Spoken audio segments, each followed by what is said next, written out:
Madali lang kasi ito maluto. So guys, yun ang langis namin.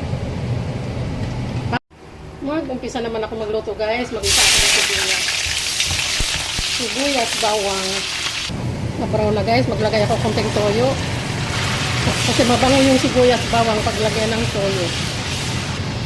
Lagay ko na tong adobo na hinimay-himay ko. Adobo to guys, adobong manok.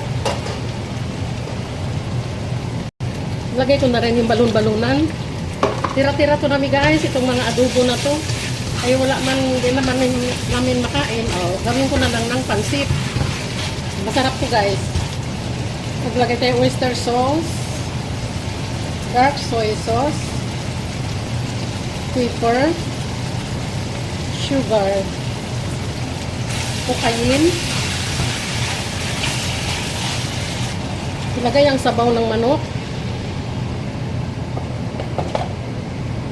Kuluan muna natin guys. Ilagay na natin yung pancit Mickey.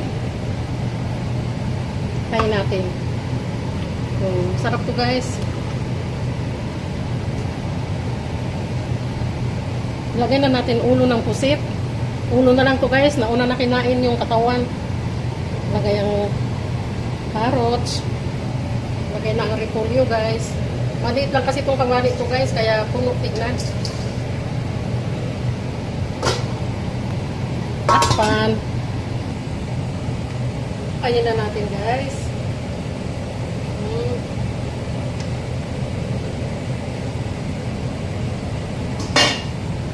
Maliit kasi yung kawali ko guys, kaya hindi ako masyado makaano.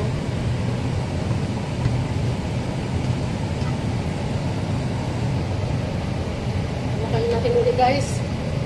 Luto na to guys. Kasi yung noodles, luto na to guys. Nabandihan ko na to. Madali lang kasi ito maluto. So guys, yun ang langis namin. Pansit. Ang flavor ay tira-tirang adobo. Maglagay ako ng sibuyas dahon kinsay guys. Ang pasarap din yan.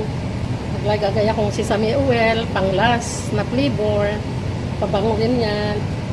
Ito na guys. Pag ganitong pansit guys, masarap to yung masabaw-sabaw. Yan siya guys. Tikman natin. Ayan guys. Tikman natin yung niluto kong pansit na ang sahog ay tira-tirang adobo guys. Pwede na yan guys. Yan, masarap naman pala oh. Tira-tirang adobo, ginawang pansit. Guys, tingnan natin yung pansit na niluto ko. Masarap pala. Tira-tirang adobo. Try ninyo rin ganito guys. Kung marami kayong tira-tirang adobo. Himay-himayin ninyo. Isama na niyo yung sabaw. Hindi pala sabaw yun guys. Yung sauce. Masarap po.